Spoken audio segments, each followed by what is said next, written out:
Hello friend, मैं आनंद राज। आप सबको भी देखिए, आज हम 29 तारीख को जो सीटेट का जो दिसंबर में एग्ज़ाम हुआ था, सीटेट दिसंबर 2021 में 29 तारीख का, उसका हम लैंग्वेज वन का जो पेपर वन में लैंग्वेज वन हुआ था हिंदी का, हिंदी पेडागोजी का 15 क्वेश्चन का डिस्कस करेंगे। पूरा वीडियो देखिएगा, आपको बहुत अच्छा समझ आएगा। समझे? तो आइए स्टार्ट करते हैं। पहला क्वेश्चन है कि कैस के अनुसार व्याकरण कहता है कि भाषा अधिगमकर्ता अपने भाषा प्रयोग की शुद्धता का मूल्यांकन कैसे करेंगे। देखिए कुछ चीज़ आपको बताते हैं। देखिए जहाँ भी व्याकरण की बात करेगा, याद रखिएगा, जहाँ भी व्याकरण का आपका बात करेगा वहाँ शुद्धता होगा। ऐसे भी आप जानते हैं कि व्याकरण क्या है। व्याकरण एक ऐसा शिक्षा शास्त्र है जिसमें हम शुद्ध बोलना और शुद्ध लिखना को जानते हैं। शुद्ध कैसे बोलना है, यानी शुद्धता पर वहाँ जोर दिया जाता है। जैसे भी व्याकरण, कोई भी क्वेश्चन में आपका व्याकरण से हम कैसे मूल्यांकन, तो शुद्धता पर जोड़ देते हैं। समझे? तो व्याकरण जो होता है वो किस पर जोड़ देता है? शुद्धता पर जोड़ देता है। तो वही कह रहा है कि कैस के अनुसार व्याकरण कहता है कि भाषा अधिगमकर्ता अपने भाषा प्रयोग की शुद्धता का कैसे मूल्यांकन करे। देखिए निवेश परिकल्पना जो होता है, देखिए एगो चीज़ बता दें। निवेश मतलब कि एक तरह का माहौल आपको दिया जाता है, वहाँ से आप भाषा को सीख सकते हैं। तो यहाँ शुद्धता का बात नहीं होगा। यहाँ पर आप भाषा को मतलब भाषा को सीख सकते हैं, शुद्ध रूप में आप यहाँ नहीं कर सकते हैं। स्वाभाविक क्रम जो होता है हम लोग का, अर्जित भाषा का जो अथी होता है, उसमें भी हम शुद्धता पर नहीं, शुद्ध रूप से भाषा को नहीं सीखते हैं। ग्रामेटिकल रूप से जो होता है वो नहीं सीख पाते हैं। अगला है, उसके बाद 3 नंबर ऑप्शन आपका है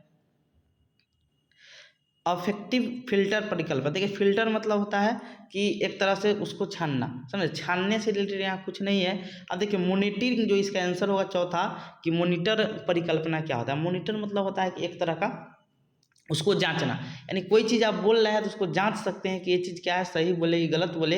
इसी से हमको पता चलेगा, तभी हम शुद्धता का मूल्यांकन कर सकते हैं। समझे?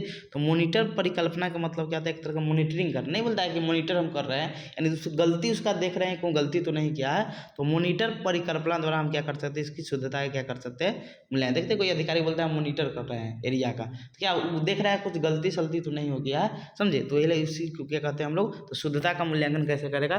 तो मॉनिटर परिकल्पना द्वारा करेगा। समझे? तो 106 का आंसर 4 नंबर हो जाएगा। अगला क्वेश्चन है, देखिए मानस मंथन, इसी को ब्रेन स्टॉर्मिंग बोलते हैं। मानस मंथन आपको जब लेखन प्रक्रिया पढ़िएगा तो उसमें 6 स्टेप होता है। उसमें जो पहला जो क्रम आता है मानस मंथन आता है। मानस मतलब, मानस मंथन का सिंपल मतलब होता है कि हमारे मस्तिष्क में विचारों को उत्पन्न होना। समझे? उसी को हम लोग क्या कहते हैं? मानस मंथन कहते हैं। तो अब जान गए होंगे इसका आंसर क्या होगा, कि रचनात्मक विचारों के सृजन से, यानी हमारे दिमाग में जो विचार उत्पन्न होता है, समझे, उसी को क्या कहते हैं हम लोग? मानस मंथन या ब्रेन स्टॉर्मिंग बोलते हैं। समझे? प्रतिपुष्टि प्रदान करना, प्रश्न पूछना, मस्तिष्क बल देना, ये सब आपका मानस मंथन में नहीं होता। इसमें सिर्फ कोई चीज़ को आप मथते हैं, जैसे दूध को मथते हैं जितना ज़्यादा मक्खन आएगा, वैसे मस्तिष्क में आप जितना ज़्यादा मंथन कीजिएगा तो कुछ ना कुछ विचार उत्पन्न होगा। इसी को रचनात्मक विचार, एक क्रिएटिव विचार रहेगा, इसी को हम लोग कहते हैं मानस मंथन बोलते हैं। तो आपका रचनात्मक विचारों का सृजन हो जाएगा। 107 का आंसर क्या हो जाएगा?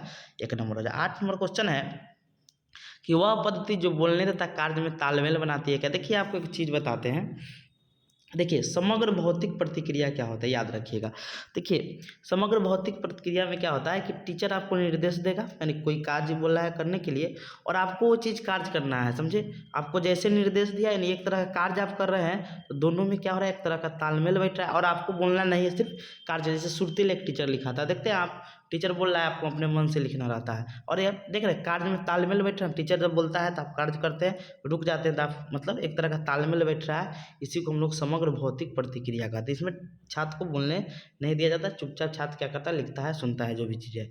तो वह पद्धति जो बोलने तथा कार्य में तालमेल बनाती है क्या कहलाती है? तो समग्र भौतिक प्रतिक्रिया कहलाती है। 108 का आंसर क्या हो जाएगा आपका? ए नंबर हो जाएगा।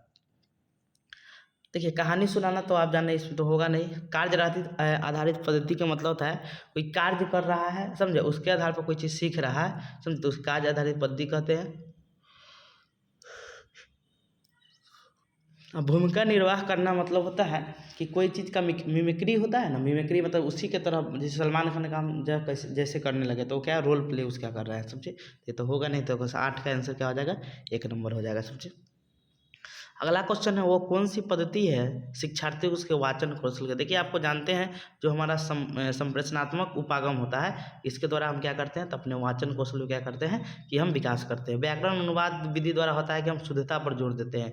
समझे? किस पर देते हैं? शुद्धता पर। रचनात्मक द्वारा हम पूर्व ज्ञान, इन दोनों के द्वारा हम पूर्व ज्ञान के द्वारा नवीन ज्ञान को क्या करते हैं? सीखते हैं। समझे? तो इसका आंसर 109 का 3 नंबर हो जाएगा।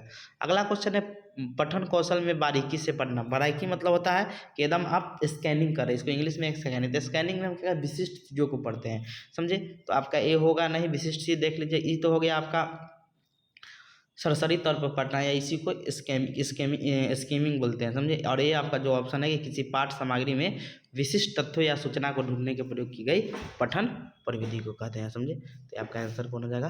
3 नंबर हो जाएगा, समझे। 110 का आंसर 3 नंबर। अगला क्वेश्चन है कि यह अंतर संबंधित है और नियम शासित चिन्ह व्यवस्थाओं से बनी है। नियम शासित आप जानते हैं भाषा ही होता है सिर्फ जो नियम बदलता है। यह सामाजिक और अभिव्यक्त करने, खोजबीज करने, अर्थ संप्रेषित करने में संदर्भ में सिर्फ मानव के पास है। सिर्फ मानव के पास ही मतलब भाषा की पूंजी होती है, समझे। तो 111 का आंसर क्या हो जाएगा? तो आपका भाषा हो जाएगा, समझे। अगला है उपागम पद्धति हमें क्या, देखिए उपागम जो होता है अप्रोच होता है, हमें क्या पढ़ाया है, समझे। क्या पढ़ा है ये चीज़ हमको क्या कहता है, बताता है, समझे। तो इसका आंसर 112 का क्या हो जाएगा? तो 112 का ए नंबर हो जाएगा, समझे। अगला क्वेश्चन है कैसे पढ़ाना है, ये हमारा कौन फिक्स करता है? तो ये हमारा शिक्षण विधि जो हम लोग का होता है टीचिंग मेथड, वो बताता है कि बच्चा को कैसे पढ़ाना है।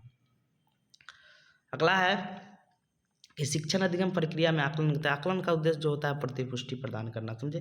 क्या प्रदान करना? प्रतिपुष्टि प्रदान करना। ये सब तो ऑप्शन होगा नहीं, समझे। त्रुटि दे दिया, ये सब होगा नहीं। तो आंसर क्या हो जाएगा? 1 नंबर हो जाएगा। अगला क्वेश्चन है कि भाषा अर्जन की अवस्थाओं के सही क्रम में चुनिए। देखिए भाषा अर्जन की जो अवस्था होती है, समझे, भाषा जो अवस्था है भाषा सीखने की, देखिए पहले क्विंग होता है जिसे किलकारी मारना कहते हैं, तब बलबलाना आता है, तब बच्चा एक शब्दीय अवस्था में आता है, फिर टेलीग्राफिक वाचन करता है, तब 2 शब्दीय अवस्था करता है। लेकिन देखिए एक चीज़ देखिएगा, किलकारी मारना, दो बार दोबारा कोई चीज़ नहीं होता है। फिर किलकारी वही है, किलकारी मारना ये भी दोबारा दिया है, किलकारी मारना किलकारी, इसीलिए आपका 2-3 ऑप्शन क्या हो गया, कट गया। देखिए इसमें पहले किलकारी मारना देना चाहिए, तब बलबलाना देना चाहिए। सबसे पहले बच्चा किलकारी यानी क्विंग करता है, तब बलबलाता है, तब एक शब्दीय अवस्था, तब टेलीग्राफिक वाचन करता है, तब 2 शब्दीय करता है, समझे। इसका सही क्रम ये है, तो इसका आंसर क्या हो जाएगा आपका 114 का ए नंबर हो जाएगा, 1 नंबर हो जाएगा, समझे। अगला क्वेश्चन है कि भाषा शिक्षण की पद्धति जो इस धारणा पर बल देती है कि मौखिक कौशलों के अत्यधिक अभ्यास के द्वारा भाषा के धारा प्रवाह प्रयोग को विकसित किया। देखिए इसे हम लोग कहते हैं शल्य नहीं होता है, श्रव होता है, समझे। श्रव भाषा विधि कहते हैं इसको। श्रव मतलब सुनकर, समझे, जिसके द्वारा हमारा कौन मौखिक कौशल का विकास होगा। इसके द्वारा तो शुद्धता पर बल दिया जाता है, समग्र भौतिक प्रतिक्रिया देता है, हम तालमेल बैठाते हैं, दक्षता में तो हम उसके लिए दक्ष है, तो दक्षा होता है। इसका आंसर क्या हो जाएगा आपका? ए नंबर हो जाएगा, श्रव भाषा विधि हो जाएगा, समझे। यानी श्रव मतलब सुनकर, तो वही 115 का 1 नंबर हो जाएगा। अगला क्वेश्चन है कि अधिगम में आने वाली मुश्किलों को पहचान। हम जानते हैं कि किसी चीज़ को कारण जानना, कोई बच्चा क्यों फेल कर रहा है, क्यों नहीं सीख रहा है, तो इसको हम निदानात्मक परीक्षण कहते हैं। जब इसको जान जाते हैं, समझे, तो इसका उपचार कर देते हैं, उसे उपचारात्मक कहते हैं, समझे। तो इसमें हम कारण को जानते हैं, इसमें ख़त्म करते हैं उस चीज़ को, त्रुटि को खत्म कर, इसमें त्रुटि का पता लगाते हैं, निदानात्मक। अगला क्वेश्चन है कि एक अध्यापक ने कक्षा में दीवारों पर चार्ट और ड्राइंग लगाई, शिक्षार्थियों के काम को बुलेटिन बोर्ड पर प्रदर्शित किया और कक्षा की बहुत सी वस्तुओं के नाम अंग्रेजी तथा शिक्षार्थियों घर की भाषा में लिखे। अध्यापक इस प्रकार का उदाहरण क्या था? आप जानते हैं इसे निवेश समृद्ध परिवेश कहते हैं। बच्चा को बहुत सारा मतलब निवेश समृद्ध मतलब एक अच्छा मतलब परिवेश मिल रहा है, समझे। इसीलिए आंसर क्या हो जाएगा 117 का। भाषा अर्जन तो होगा ना, भाषा अर्जन तो बच्चा अपने से स्वाभाविक रूप से करता है, अवबोधन है। ये आपका आंसर क्या हो जाएगा? 1 नंबर हो जाएगा। अगला क्वेश्चन है कि विकास के विभिन्न चरणों का अनुसरण करते हुए शिक्षा स्वतंत्र लेखन। देखिए जो चरण बाई चरण जो चलता है ना, वो लेखन का प्रक्रिया को उपागम होता है, आप पढ़े होंगे। तो इसका आंसर 118 का ए नंबर हो जाएगा, समझे। 119 नंबर क्वेश्चन है कि देखिए खेल के मैदान, फोन पर या दूसरे व्यक्तियों के द्वारा सामाजिक रूप से अंतर्क्रिया करने वाली जो भाषा होती है वो हमारा आधारभूत होती है। और संज्ञानात्मक से हमारा क्या होता है? तो हमारा ये अमूर्त क्षमता का विकास होता है, स्वयं का ज्ञान का विकास होता है। इसको कैप बोलते हैं, इसको BICS बोलते हैं। इसका आंसर क्या हो जाएगा आपका? 1 नंबर हो जाएगा। 120 नंबर क्वेश्चन है कि राष्ट्रीय शिक्षा नीति 2020 किसके अध्ययन का समर्थन करती है? तो पूरी विद्यालय शिक्षा के दौरान संस्कृत साहित्य, ये तो संस्कृत नहीं पढ़ाना है पूरी विद्यालय में। हाँ, ये आपका निर्देश के माध्यम क्या होना चाहिए? तो हमारा मातृभाषा होना चाहिए, समझे। हर जगह तो हिंदी नहीं बोला जाता है ना, अंग्रेजी बोला जाता है, इसलिए इसका आंसर क्या हो जाएगा? 2 नंबर हो जाएगा 120 का, समझे। तो हो गया आपका। ऐसे ही हम बहुत क्वेश्चन करवा देंगे, समझे।